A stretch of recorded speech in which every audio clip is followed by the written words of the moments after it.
so we have a chat on there. I still don't understand what that thing is there in the middle, but that's okay.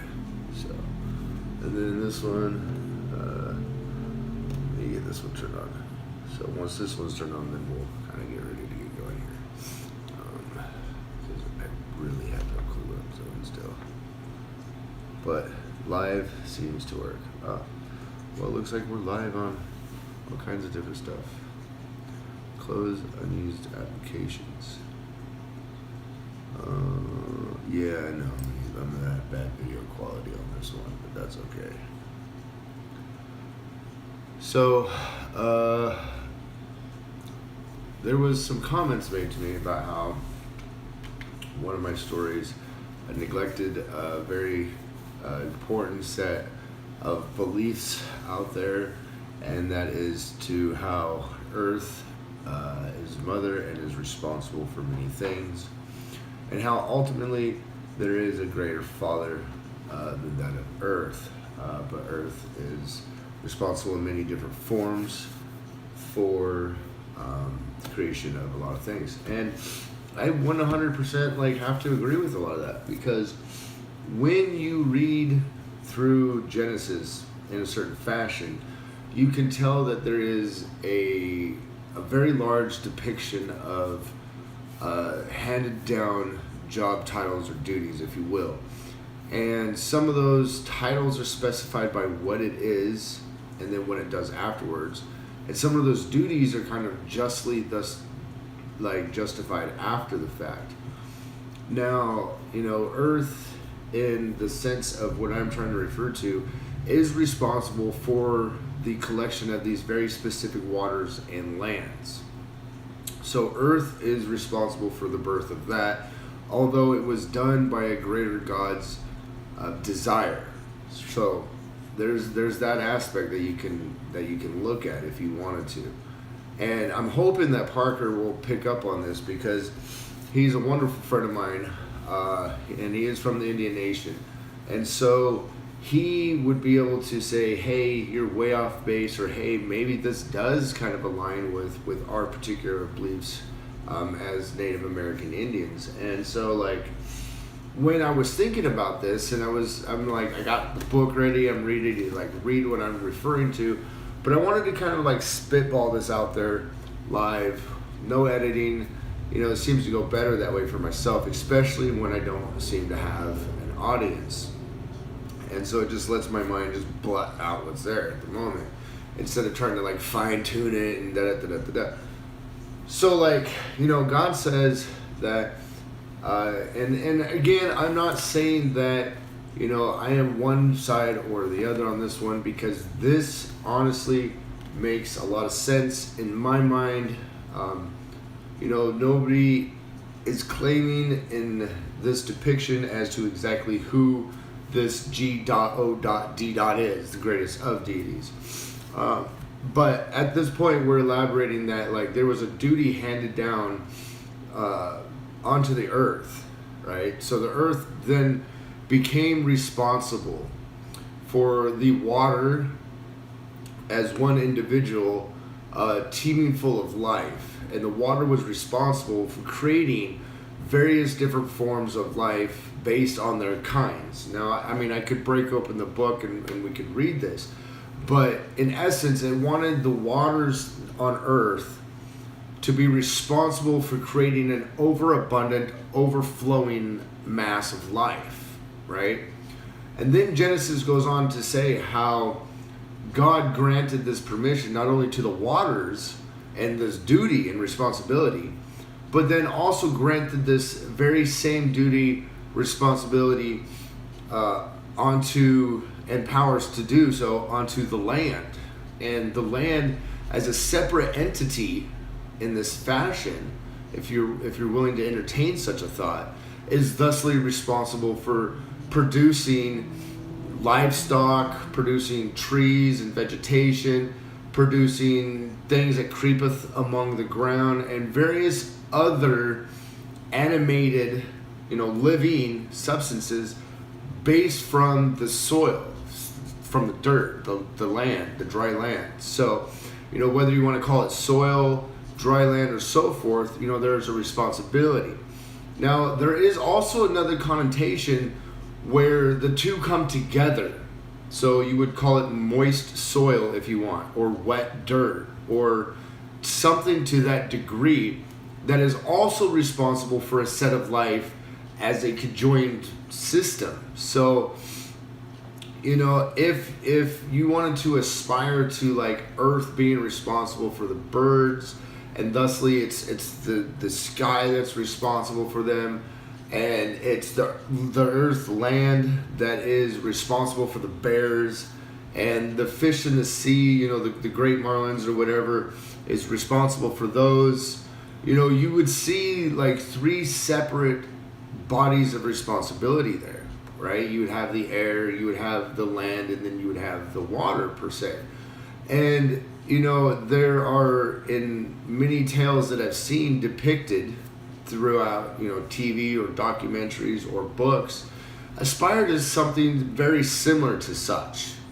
So if you wanted to say that, these demigod duties or these godly duties are handed down into other creations, other things that have life or are animated, then you could definitely see a cascading degree.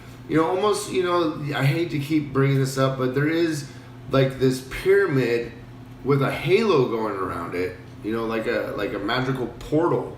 And there's stuff going on the other side of that portal as well. But we're being given kind of like a limited glimpse as to what's protruding through the portal. And that, yes, there may be like this weird convoluted sense of a pyramid of duties and responsibilities. But as far as we know, that pyramid could also be flipped. So it would end up kind of looking like the Star of David, I guess, in a sense. But you could also look at it in other different ways, in multitude of dimensional principles on this matter. But, when somebody brought forth to me that, does your book include our system? And I'm like, well, it's not necessarily my book. It's technically everybody else's book. But I find it very viable in what I believe in.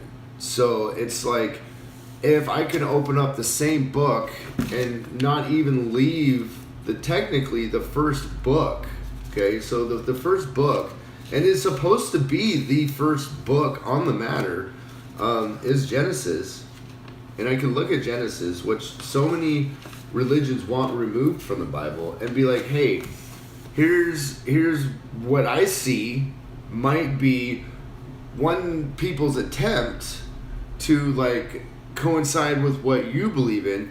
But if you remember, in Genesis it talks about this Tower of Babel where everybody's speech is like confused and people are spread apart and and ultimately the goal is in this story is that everybody is to come back together with a unified speech and a unified ability to clarify each other's missing stories or how it may have ended up, and come back to like some truths on some matters that will ultimately be affected by different hierarchies or invasions or wars that will happen ultimately once this confusion starts, right? So, I mean, there are already principles of the matter of it prior to the Tower of Babylon, which is quite interesting in its own right, right? But, if you wanted to say that maybe there is this specificity of this multitude of deities in the book, which have been fought for so many years as to what is or what is not, if you really go back to the principles of when God said, I have created this and I have created that, then you can see here, and I'll read it real quick so it will make some sense, maybe more so to you, the listener, than it does me who already has it in their mind. But, in Genesis 1:9, it says, and God said, let the water under the sky be gathered to one place. Okay, so that's one place, right? Water is water, and it likes to settle where water likes to settle, right? So it's independent place. It's gathered to one place, right? And then it says, and let dry ground appear. Now, this may be the same let that we were discussing, is the British term let, to essentially allow at cost, to rent at cost, to allow at cost, if not a great cost. But we're not going to really be concerned with that unless we want to bring in a multiple deity aspect, right? But here it is again. And God said, let the water under the sky be gathered to one place, and let dry ground appear. And it was so. God called the dry ground land. So this is dry ground. This isn't moist. This isn't wet soil. This is dry ground, right? So there may be a certain sense of moisture content to it. Maybe not. We don't know yet, right? And the gathered waters he called seas. So you have, let's say, if you will, this deity land and this deity sea, right? Because here's where this is going to get interesting, is that once this land was gathered and these waters were gathered, right? So we have now dry ground called land. So it's been given a name, right? And its name is land. So we have God called the dry ground land. So I'm going to hit that with a highlighter. And, you know, by the time I'm really ever actually done reading Bibles, I'm probably going to have 50 million of them, all with different markings in them. Because eventually I'm going to need one Bible just to keep track of this set of stuff, and one Bible to keep track of this set of stuff. Because when you try putting it all together, some things overlap into other things that you're trying to keep, and it can get pretty interesting. It's like, it's a lot of fun. But, man, I remember why I don't want to smoke cigarettes. Whew, god damn. Just the smell of that, it reeks. Whoa. Okay. I fucking broke down and bought a pack of cigarettes just to say I bought them, and then I decided that I was going to smoke a couple of them. I threw most of them away already, but I smoked one before I started this video, and I'm really wishing I didn't. Man, it fucking smells gross. Excuse my language. Okay, so, yeah, don't smoke. It's horrible. It took me 30-something years to figure that out. All right. No, do whatever you want. I don't care. So, okay, God called the dry ground land.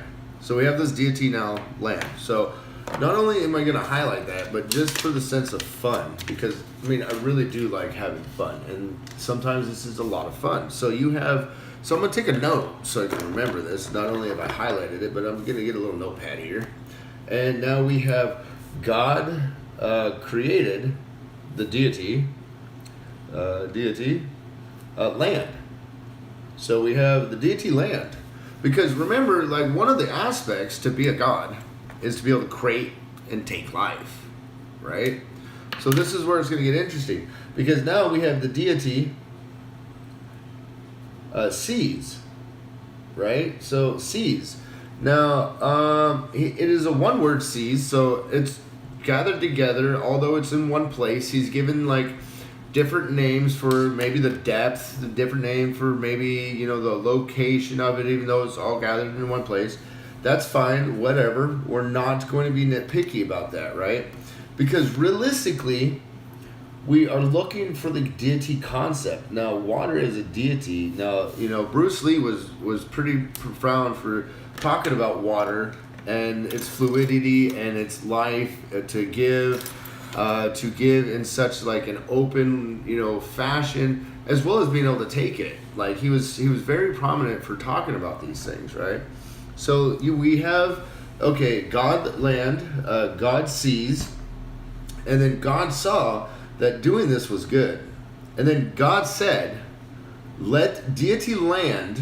Now we're gonna pronounce it this way because remember, a deity or a god is responsible for being able to create or take life. That is one of the ultimate necessities of this definition.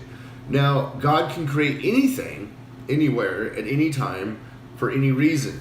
Okay, now within our atmosphere, Earth, both the land and the water mass, and together and independently, can do all kinds of godly-like things. That's why insurance companies give the name an act of God, right? So apparently God decided to come inside a little bubble and then the insurance says, well, we're not going to pay you because God did so.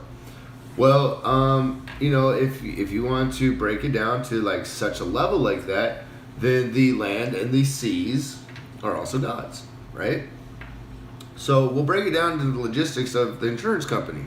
The insurance company, by their own says that a hurricane or various other things, an earthquake, are acts of God or gods. So we have God land, God seas.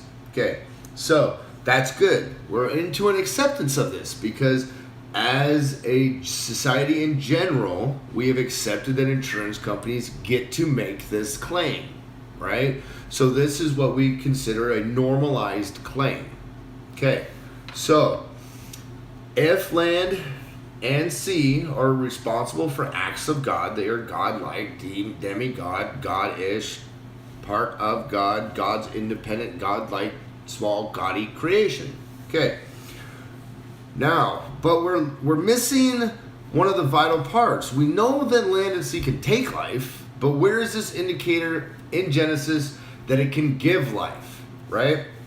Well, after God saw that that was good, by separating the land and letting dry ground appear and be gathered, and waters that were gathered called seas. So we have, again, and I keep saying this over and over, but you kind of got to pound it into your head, the concept of what we're going with if you're breaking away certain normalities, right? So once we've gotten to this part that God saw that creating seas and land are good and they're independent, right? He says then, or she says, it says, right? Because God says there is no denotation of male or female at this point. That let the land, so let God land, produce vegetation. Everything that has the breath of life in it, right? So that therefore it's animated. And seed-bearing plants and trees that bear fruit with seed in it according to their various kinds. And it was so. The land produced vegetation, plants bearing seed according to their kinds, and trees bearing fruit with seed in it according to their kinds. And God saw that it was good. So we would want to break down this paragraph right here because there's going to be something in there that's very interesting for it to be reiterated in slightly a different and alternate fashion. But hold on a second there. Let's keep looking here because this is the land. So, we lost Facebook. Our live video has ended. Well, we'll go back and we'll create a live video and go live again.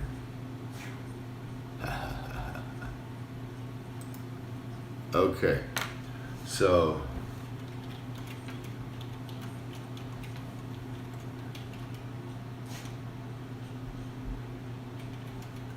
oops, I didn't spell that right.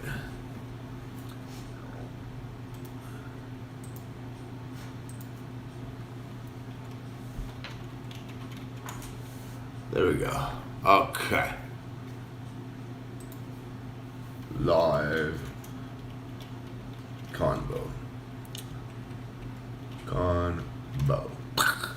All right. So we're going live again on Facebook. This all works out pretty interesting. I'm really not sure I know what I'm doing, but I'm making an attempt. All right, so I don't know if Facebook's live again, but this is interesting. Trying to do all of this and look at all of this, but it's still fun, right? It's sober, it's fun. Nobody has to call fucking 911 to Narcan me or anything. I walked by this fire station. Before we continue, I walked by this fire station down here downtown. And I got to give it up for these guys, man. Because I was living in the share house. And, it's one thing. It was a blessing to be there. I learned a lot. I'm very thankful for my friends that I have made there. I'm very thankful for all the people and the staff that helped me while I was there. There's this thing that is kind of commonly referred to as Camp Narcon. closely nearby. And this place not only has to call in the staff of the share house, who are responsible for necessities that may happen within the house, but they have on average 1 to 3 phone calls for Narcan to 911 a day. And I was sitting there thinking about what these individuals must go through on both sides, to be in the situation that they're in, and to have the extent of what goes on go to the extent that it does, and potentially be a return customer. But then what I was really curious, because these people, they have to come in and they save a life, and they save a life, and they save a life, and their hands are completely tied. But all they know, through all of their frustration, all their anger, all their hate, all their hurt, all the remorse, all the anguish that they go through, to be the people that have to keep doing this multiple times a day, day in and day out, and have their hands so tied, it's like I had to tip my hat to them, because I wouldn't know what that would be like to be in that position and not lose my shit, or not want to go grab a bottle, or and I'm a recovered person myself, so I don't have a whole lot of shit to say right now about the matter, because I mean I've made it to where I am, God bless it, and I wish I could take everybody along with me. I really do. And I wish there was so much more that I could do, but to say thank you to the first responders it's just like, man, to hear some of your guys' stories, to actually sit down and to be able to have like a conversation, like a one-on-one, like, let's talk about it. Maybe you could change lives if you were allowed to. I don't know. But hey, if you ever want to sit down and have a conversation with me, and we could just spit it out, and everybody can see, like, from a recovered guy to a guy that respects what you do, to to the rest of the world, I'll be down. But so back to what I was saying, though. All right, back to what I was saying is we have this very interesting and very kind of short, brief, intricate story about how the responsibility for life on this land is decreed to be the land's responsibility, right? Now, this is just the breath of life and animation in this vegetative aspect right now, okay? So let's continue to see if we could find like a responsibility for the breath of life in something that would be considered, outside of vegetation, right? So I lost how to make that sound right, because in what I'm referring to is like the sea is also going to be responsible for all kind of vegetative life too. It doesn't actually specify vegetation in this, so this could be very interesting, because maybe some of this life was literally separated from one another for a time period. So maybe water did float above or next to or under or around this dry mass that appears. And then there's this immersion between the two. But we're also talking about millennia ago, right? So like way out there. But all right, so and there is like stories, some native stories that I've heard that kind of elicit to such a thing. There's also the turtle story. So, but here we go. So we're still looking at this process that's going on. We're going to go past the vault of lights and stars in the sky, and we're going to go past the greater lights and so forth. And now we're going to get down here to Genesis 1:20, and we're back to responsibilities outside that of God decreeing this responsibility is now somebody else's or something else's responsibility. So again, we're going back to the potentiality that there are other deities or earthly responsibilities that are similar to native aspects. And by native, I mean I'm grabbing all over the globe here because there are a lot of different native culturistic aspects that kind of intertwine with this thought as well.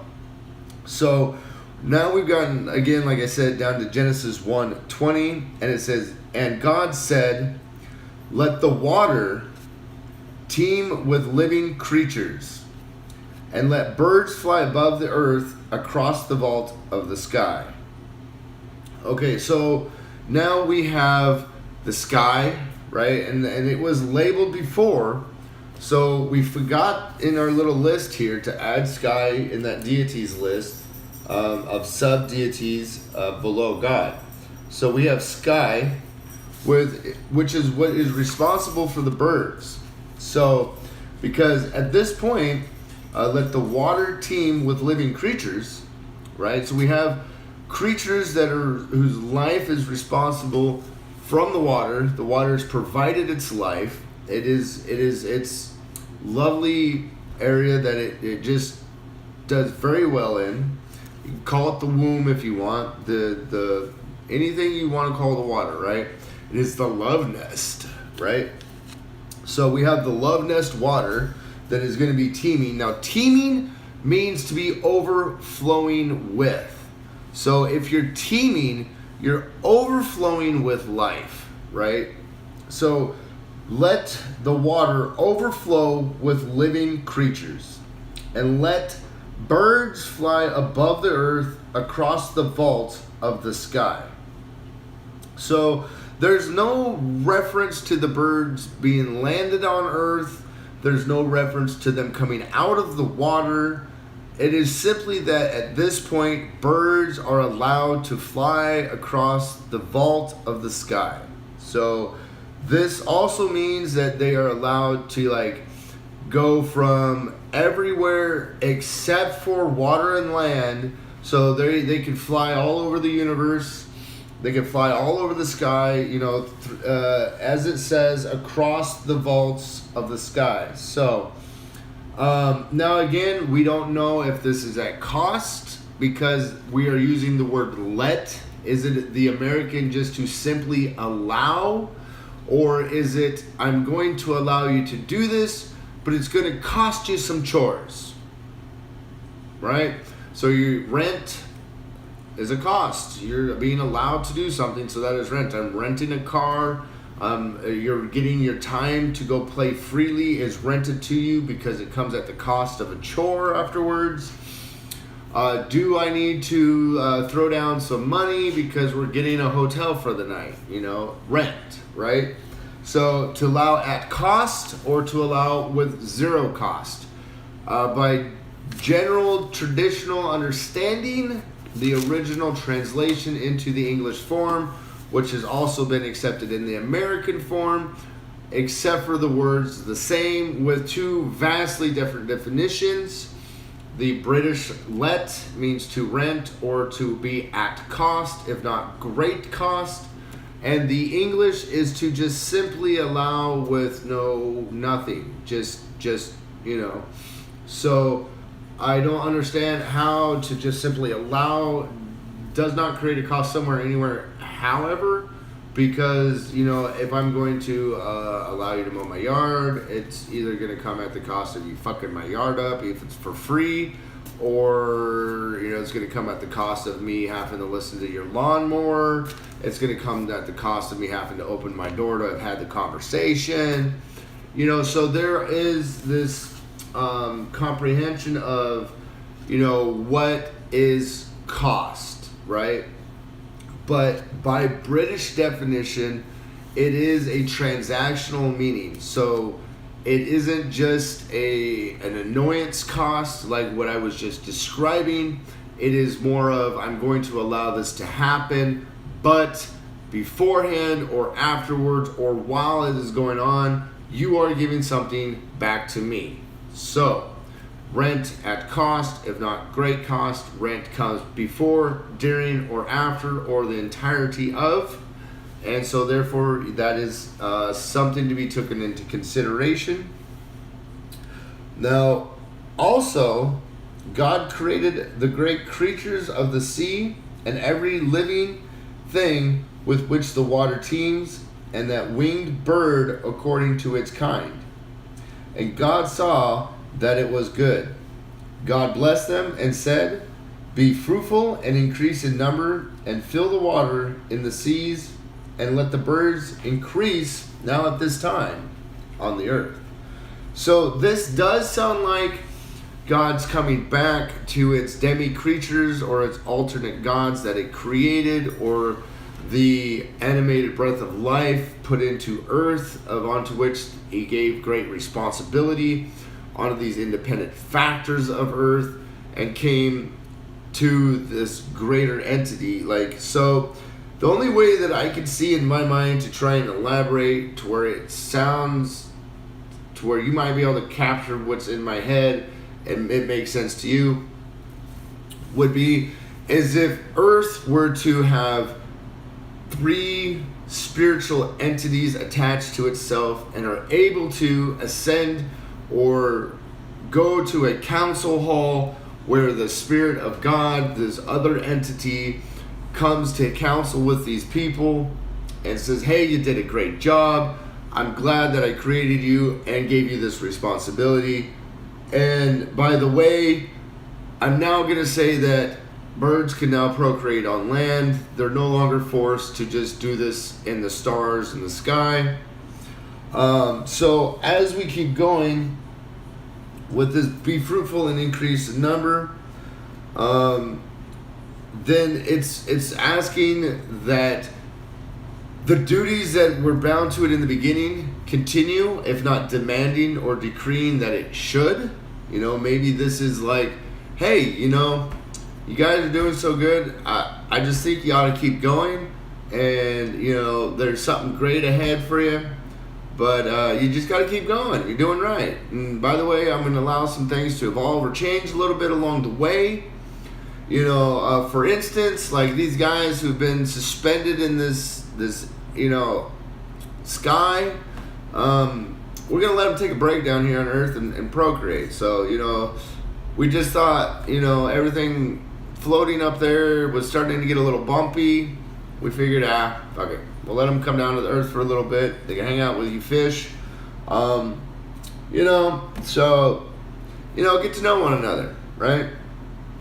But I'm not going to specify whether that these birds got to land on the land, or, if they land on the sea, or if they can land on both, or if it just doesn't matter, just let them figure it out. Some will be sea, some will be land, some will be landy sea or seedy land. I don't know, right?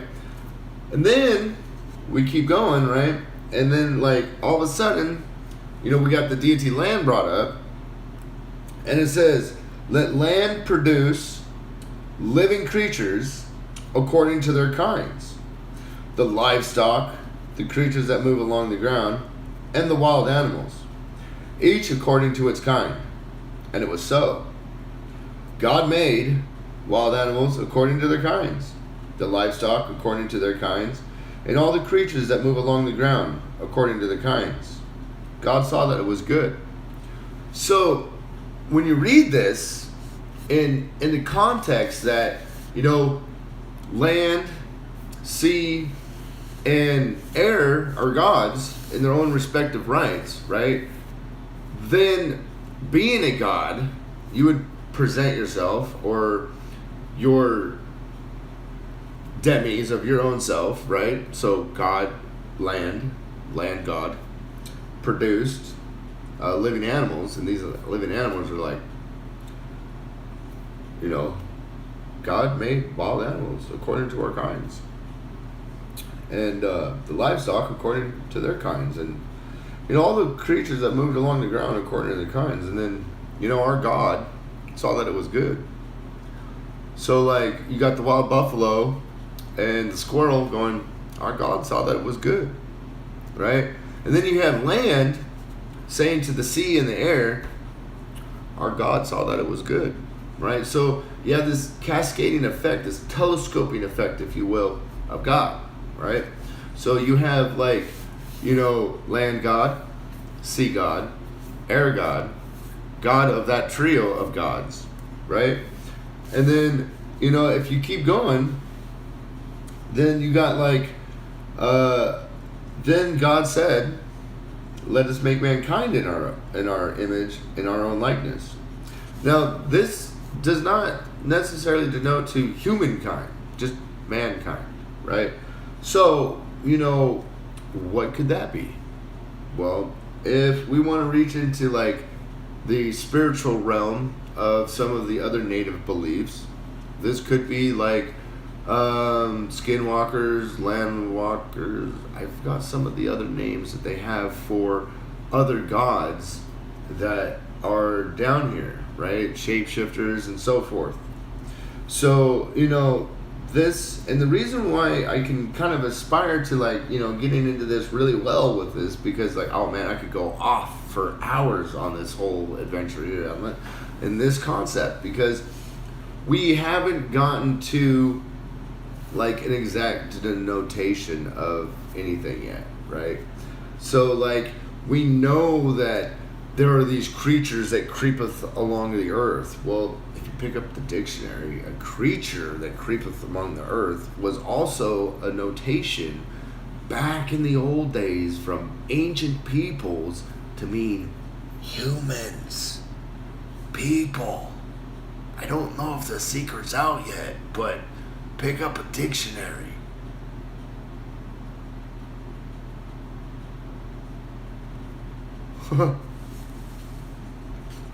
So, it just depends. How much fun do you want to have with it? How awesome do you think all of this creation is, right? I mean, if for a long time there's like 50,000 stories going on in the same time, all trying to be depicted honestly by Genesis, between Genesis 1 to Genesis 2, I could see tons and tons of stuff that you could just overlap that fit, from the creation of the entire universe to how atoms split into all kinds of different things. Just from this portion, from here to there. So that's 3/4 of a page, right? 3/4 of a page. And I mean, so much of the world could make sense if you're open-minded to just see how it just layers together to make one thing, right? If I could make a ball, I would, it's super cool. So like, yeah. I had to bring it up. It was brought to my attention. I had to find a way to where, like, I aspire to a lot of those beliefs as well.